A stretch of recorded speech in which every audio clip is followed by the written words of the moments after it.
Hello and welcome to Treasure in Every Verse. I'm your host, author and Bible teacher, Kevin Madison. Thank you for joining us today. Okay, friends, we're back and we're still dealing with the church at Smyrna. Yes, still dealing with the church at Smyrna. And folks, this is great because it gives us an opportunity to go through everything that God is saying here. And what you have to realize, okay, is there's um, how can I say it? Dispensations. Okay, within the church, there's within the world the way that God is bringing about His reconciliation plan. So in dispensation of the church, under grace, folks, God is actually giving us a picture of total picture of salvation.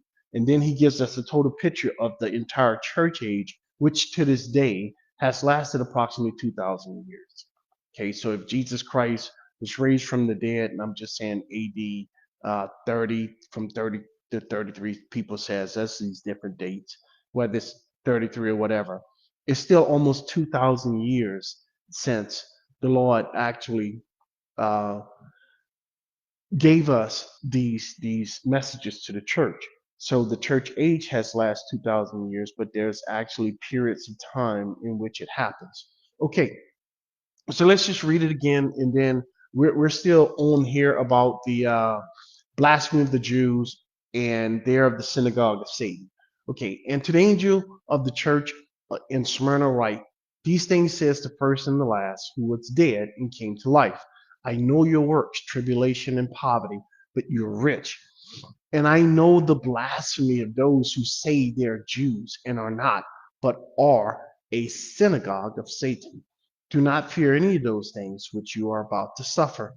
Indeed, the devil is about to throw some of you into prison, that you may be tested, and you will have tribulation 10 days. Be faithful unto death, and I will give you the crown of life. He who has an ear, let him hear what the Spirit says to the churches. He who overcomes shall not be hurt by the second death. All right. So we were right here. We were talking about the blasphemy of the Jews and they are of the synagogue of Satan. And we got deep into that one. And folks, it takes time to get, if you really want to know, if you want to know in depth what this is actually saying, then stick with us. All right. So we came and we said, hey, look, there are several components to this blasphemy of the Jews as pointed out in the scriptures. And you go from the Old Testament to the New Testament, and it's actually given to us. And we said that you had this first, that the Jews opposed the gospel of grace. And you can find it. Romans 11 gives you in great detail on that. So we went through that. Then we said that they denied the deity of Christ. Remember, all these people were saying, hey, they want to kill Jesus. And at first, they want to kill him for what? For the Sabbath.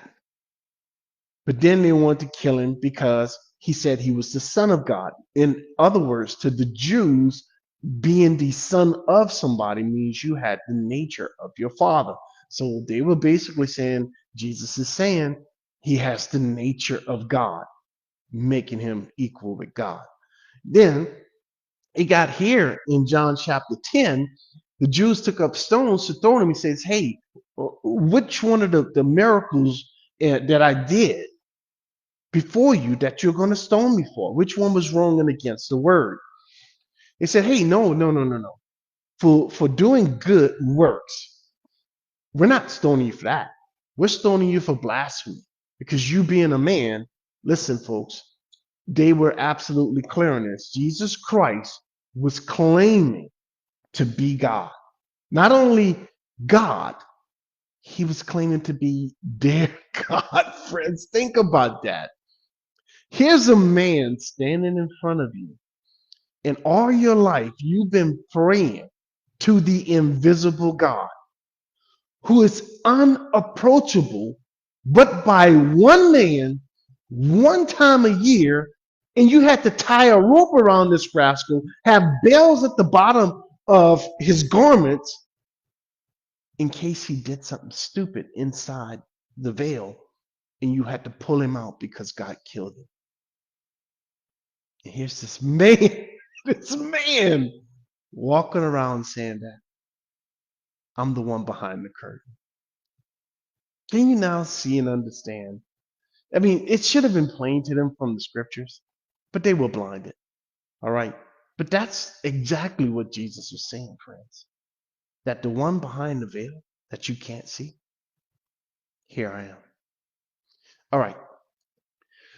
Not only that, so we seen also number 3, they rejected the messiahship of Jesus. Look at what they told Pilate. So they cried out when Pilate says, hey, look, this man did nothing. He's innocent. What do you want me to do with him? Away with him. Away with him. Crucify him. Pilate said to them, shall I crucify the Jews, Israel's king? Now, again, I'll walk you through why Pilate used this phrase right here. Okay? He did that on purpose because they threatened him behind closed doors that they were going to go tell Caesar that you're going to let Jesus live, a man who was going around claiming that he also was a king and was threatening Caesar's throne. So Pilate came into public and he says, no, Jesus Christ isn't my king. Caesar's my king. This is your king, Israel king. All right. Then the chief priests, listen, folks, you need to understand what's happening here. The chief priests, Jesus was offering himself. The prophecies was that Jesus Christ would offer himself to the nation as the nation's king, not all the people, friends, to the nation. The chief priests, according to God's commandments, spoke for the people. They were the representatives of the people. When the chief priests, when they rejected Christ, the nation rejected Christ. So what happens? Instead of Christ ascending to the throne of David and bringing in the kingdom of what? The kingdom of God, where Christ fulfills Psalm chapter 2, where Christ fulfilled the promise that God gave to David about his son, greater David, sitting on the throne forever. What happened? Did the kingdom go away? No, friends. The kingdom didn't go away. What happened to the kingdom then? The kingdom is delayed. The kingdom did not go away. What's the kingdom? The kingdom now is the millennium. That's the kingdom now. If Jesus would have been accepted by these people right here, there would be no church age. There would be no church, friends. You need to understand that. Jesus Christ would have went straight to the throne. And guess what? The unfortunate part for all of that is that people wouldn't have been able to come to God. Why? Because Christ, God in human flesh, needed to die in order for them not to have atonement. The animal sacrifice, what did it do? It only atoned for sin. It did not take away sin. Atone simply means it was a placeholder until the real sacrifice comes. The real sacrifice was God in human flesh. So that would have been a big problem if Christ didn't go to a cross, friends. All of us would be dead, lost. All right. So that's what happened. Now it's delayed until after the church age. So the kingdom did not go away, friend. The kingdom was paused. And that's what Romans 11 makes absolutely clear. And so did the apostles when James stood up and said, hey, look, the Lord is now going to visit the Gentiles and take out of the Gentiles a people for his name. then he's going to come back and restore the kingdom to Israel. All right. Now,